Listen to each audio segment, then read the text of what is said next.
Akkam jirtu kabajamtoota daawwattootaa fi hordoftoota Oromiyaa Freedom Media dambalii gunguu uummataa nageenya keenya kabajaa bakkuma jirtanitti sinaa ga'u jedha. Onkoloolessa 29 oduu guyyaa irraatiif qindeeffanne kan isin biraan geenu ta'aatii jalqaba irratti hangafoota oduu. Itoophiyaan kabaja olaantummaa seeraan sadarkaan isiin addunyaa irraa qabdu gad bu'uu gabaasni eeruun gocha abbaa irrummaa babal'achuu malas jedhame. Seenaa lillaa bidiruu qoricha sammuu adoochuu feete irratti banteen namoota 14 ajjeeste. Israa'el Hamaas walii galtee dhukaasa dhaabuu cabsuun himachuun Gaazaatti namoota 33 ajjeeste. OFM dambalii gunguu uummataa irraa oduu isinitti himuun kan isin waliin turu hanga walaabuuti amma oduu bal'inaan. Itoophiyaan kabaja olaantummaa seeraan sadarkaan isiin addunyaa irraa qabdu gad bu'uu gabaasni eeruun gocha abbaa irrummaa babal'achuu malas jedhame. Gabaasni dhaabbata olaantummaa seeraa qoratu World Justice Project WJP ammas olaantummaan seeraa Itoophiyaa keessatti gad kufaa akka jiru eeree kanaanis bara 2025 Itoophiyaan kabaja olaantummaa seeraan sadarkaa 132ffaa irraa gara 143ffaatti gad kufuu ifoomse. Guutuu isaa akka taantu isiniif dhiyeessina. Gabaasni dhaabbata olaantummaa seeraa qoratu World Justice Project WJP ammas olaantummaan seeraa Itoophiyaa keessatti gad kufaa akka jiru eeree kanaanis bara 2025 Itoophiyaan kabaja olaantummaa seeraan sadarkaa 132ffaa irraa gara 143ffaatti gad kufuu ifoomse. Qabxiin biyyattiin gama kanaan qabdu kan waggaa darbe irraa 204 kufuun kan gabaafame yoo ta'u, kanaanis waggoota 5 darban haalonni dhaabbileen tajaajila itti dadhabaa dhufan sochiin dhaabbilee siviilii dhiphachuu fi jidduu seensa siyaasaa jiraachuu hordofee ta'uu gabaasni kun eere. Akka gabaasni dhaabbata WJP bara 2025 agarsiisutti bara kana kabajni olaantummaa seeraa sadarkaa addunyaa kan gad kufee yoo ta'u, gabaasni kun Itoophiyaa dabalatee biyyoota addunyaa keessaa 68 gad bu'ee jira. Babal'achuun mootummaa abbaa irree taatee sadarkaa addunyaatti kabajni olaantummaa seeraa gad kufuuf ka'umsa jedhee kanarraa kan ka'es to'annoon bitaa mirgaa hojii mootummaa keessa jiru bilisummaa manneen murtii sadarkaa addunyaatti gad kufuu dhaabbatichi ibse. Wayita Itoophiyaan biyyoota gammoojjii Saaraa gadii 34 keessaa sadarkaa 30ffaa irra jirti. Naannoo kana keessaa sadarkaa 39ffaa qabachuun naannicha keessaa sadarkaa fooyya'aa warra qabanidha. Itoophiyaan waggoottan darban kana sadarkaadhaan gad kufaa akka jirtu gabaasni kun eere. Bara 2022 biyyoottan 140 keessaa 123ffaa kan qabattee turte yoo ta'u, yeroo kanas keessumaa gama kabaja naamusaa fi nageenyaan gad kufuu irraa kan ka'e ta'uu himame. Bara 2023 biyyoota 140 keessaa 129 kan kufe yoo ta'u, bara 2024 ammas sadarkaan kabaja olaantummaa seeraa biyyattii biyyoota 142 keessaa ammas gara 130tti gad kufuullee dhaabbanni gabaasa kana ifoomse ibseera. Akka naannoottis waggoota 3 darban bara 2022, 2023 haga 2025 sadarkaa 27ffaa irra turuu isiis WJP ibseera. Sadarkaan kabaja olaantummaa seeraa bara 2025 kan Itoophiyaa gad akka kufu kan taasise kufuuwwan aangoo taayitaa mootummaa irra jiran mootummaa bulchiinsa banaa ta'e qabuu fi mirgoota bu'uuraa ta'us gabaasichi eere. Gama biraatiinis sadarkaan Itoophiyaan keessumaa kabaja mirga yaada ofii ibsachuu gurmaa'uu hirmaannaa dhaabbilee siviilii bara 2025 keessa Itoophiyaa dabalatee 70 gad bu'ee jira.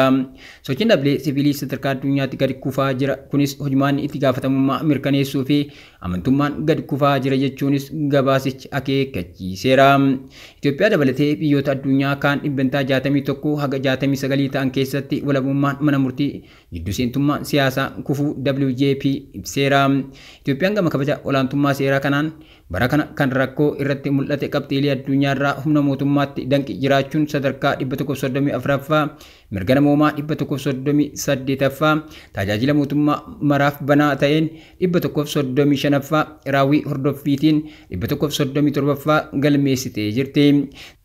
Sadarkaan biyyattii gama malaamaltummaan 96ffaa darbis gama haqaan 104ffaa yoo argattu addunyaarraa kaaniin garuu sadarkaa gad bu'aa qabattee jirti. Gabaasni WJP gabaasa kana kan ifoomse erga komishinii mirgoota namoomaa qorannoo mirga sochii uummata biyyattii irratti gaggeesse ifa taasisee torbeen tokkoon duuba. Qorannoon kun eebla haga fulbaanaatti kan gaggeeffame yoo ta'u, kanaanis naannolee Oromiyaa, Amaaraa, Beenishaangul Gumuzii fi Gaambeellaa bakkee rakkoon nagaa jirutti mirgi sochii namoota sarbameera jechuun ifoomse. Gabaasa WJP kanaan Denmark, Norway, Finland, Sweden fi New Zealand biyyoota sadarkaa jalqabaarra duubaan jiran yoo ta'an, Venezuelaa, Afghanistan, Cambodia, Haiti fi Nicaragua ammoo warreen sadarkaa gadii jiran jedhamaniiru. Dura ta'an WJP Elizabeth Anderson olaantummaan seeraa nagaa haqaa fi badhaadhinaaf hundee ta'us garuu haalli isaa sadarkaa addunyaatti gadi kukkufaa dhufe jechuun akeekkachiifte. Amma haala kana ofirra deebisuun tarkaanfii hatattamaa akka barbaachisus dubbatteetti. WJP sadarkaa baasuu bara kanaa irratti abbootii warraa 200,000 fi 15,000 ogeeyyiin 4,100 biyyoottan 195 irraa kan baay'ina uummata addunyaa 95 bakka bu'an irratti hirmaachuu ibse. Biyyoota galii gadi aanaa argatan 16 keessaa Itoophiyaan 13ffaarra kan jirtu yoo ta'u ammas qabxiilee olaantummaa seeraa 8 ilaalchisuun danqi jiraachuu agarsiisas jedhame. USA'n haleellaa bidiruu qoricha sammuu adoochuu feete irratti banteen namoota 14 ajjeeste. Waraanni USA haleellaa qilleensarraan bidiruuwwan qoricha sammuu adoochuu feete turte irratti gaggeesseen namoonni 14 du'uu ministeerri waraanaa USA ibse. Dabalataa akkaataan isiniif dhiyeessina. Waraanni USA haleellaa qilleensarraan bidiruuwwan qoricha sammuu adoochuu feete turte irratti gaggeesseen namoonni 14 du'uu ministeerri waraanaa USA ibse. Pete Heges akka ibsetti haleellaan kan gaggeeffame bidiruuwwan 4 qoricha sammuu adoochuu fe'anii galaana Paasifikii irra imalaa turan irratti. USA yeroo dhiyoo as namoota bidiruudhaan qoricha sammuu adoochuu Paasifikii Kaaribiyaan irraa gara USA fe'an irratti haleellaa qilleensarraa walitti fufiinsaan gaggeessaa jirti. Ministeerri waraanaa USA Pete Heges akka jedhetti USA haleellaa qilleensarraa bidiruuwwan qoricha sammuu adoochuu fe'an irratti kan gaggeesse guyyaa kaleessaa yoo ta'u ajaja pireezidaantii Trump kennaniini. Pireezidaantiin Meeksikoo Kilaawudiyaa Sheinbaum haleellaa USA kana mormuun qondaalonni biyyattii ambaasaaddar USA achi jiru waamanii akka dubbisan ajajje. Itti dabaluunis waliigalteen idil addunyaa akka kabajamu barbaanna jette. USA'n haleellaa bidiruuwwan qoricha sammuu adoochuu fe'u jettu irratti gaggeessaa jirtuun hanga ammaa namoonni 57 du'anii. Gama biraatiin ammoo biyyoota Laatiin Ameerikaa kanneen akka Venezuelaa fi Kolombiyaa wajjin muddama keessa isii galcheera. Odeessa ibaatiin USA'n Chaayinaa waliin waliigaltee gaarii qabaachuuf jirti jedhan pireezidaanti Trump. Donald Trump yaa'ii tumsa dinagdee Eeshiyaa Paasifik irratti waltajjii hojii gaggeessitoota olaanootaatiin guutame tokko irratti Ameerikaan Chaayinaa waliin waliigaltee akka qabaattuu fi lamaanuu isaaniif waliigaltee gaarii ta'a jedhee akka amanan dubbatanii. Pireezidaantiin Ameerikaa gita isaanii Chaayinaa Xi Jinping waliin wal arguun morkii daldala biyyoota isaanii ilaallatu irratti akka dubbatan eegama. Akkasumas pireezidaantii Kooriyaa Kibbaa Lee Jae-myung kan waliigaltee daldala xumuruuf dhiibbaan irra jiru waliinis wal arguuf jiru. Trump osoo gara Kooriyaa Kibbaa hin dhufin dura Kooriyaan Kaabaa misaayila lafarraa gara qilleensaatti balali'uu yaaluun isii ni yaadatama. Yaaliin niwukilaraa kun sochii xiqqaa Kooriyaan Kaabaa meeshaa waraanaa niwukilaraa seera qabeessa gochuuf taasifamuu ta'uu hin oolu jedha. Riippoortarri BBC Sion Jaak Keewon Trump hoogganaa Kooriyaa Kaabaa Kim Jong-un waliin wal arguuf fedhii qabaachuu ibsuunis hanga ammaatti wanti kun akka ta'u wanta agarsiisu hin jiru. Israa'el Hamaas waliigaltee dhukaasa dhaabuu cabsuun himachuun Gaazaatti namoota 33 ajjeeste. Humni ittisa siviilii Hamaasiin hoogganamuu fi qondaalonni hospitaala haleellaa Israa'el Gaazaa keessatti raawwatan yoo xiqqaate namoonni 33 ajjeefamuu kan ibsan wayita pireezidaanti Trump waliigalteen dhukaasa dhaabuu itti fufee jira jedhanii abdataa jiranitti. Guutuu isaa akka ta'an isiniif dhiyeessina. Humni ittisa siviilii Hamaasiin hoogganamuu fi qondaalonni hospitaala haleellaa Israa'el Gaazaa keessatti raawwatan yoo xiqqaate namoonni 33 ajjeefamuu kan ibsan wayita pireezidaanti Trump waliigalteen dhukaasa dhaabuu itti fufee jira jedhanii abdataa jiranitti.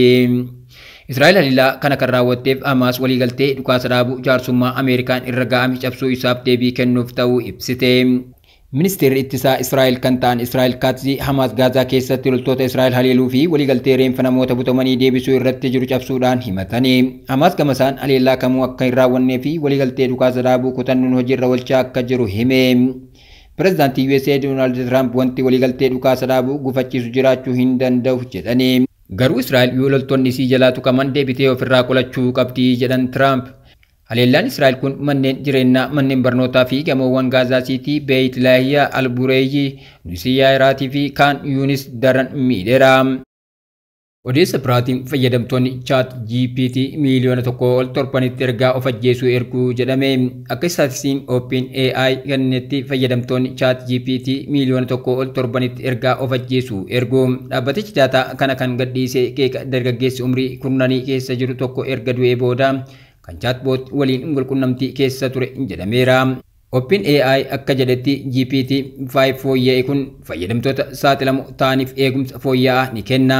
Deebiin modeela haaraa kanaa qajeelfama of eeggannoo fi balaa hir'isuu hordofuuf carraan isaa % 91 kan caalu yoo ta'u kanaan dura % 77 ture. kabajamtoota daawwattoota keenya tamsaasni keenya akka namoota hedduu bira gahuuf peejii keenya follow share gochuun akkasuma YouTube chaanaalii keenya subscribe gochuun hin dagatinaa. Oduun guyyaa kanaaf qabanne kanneen turanii waan daawwattaniif galatooma.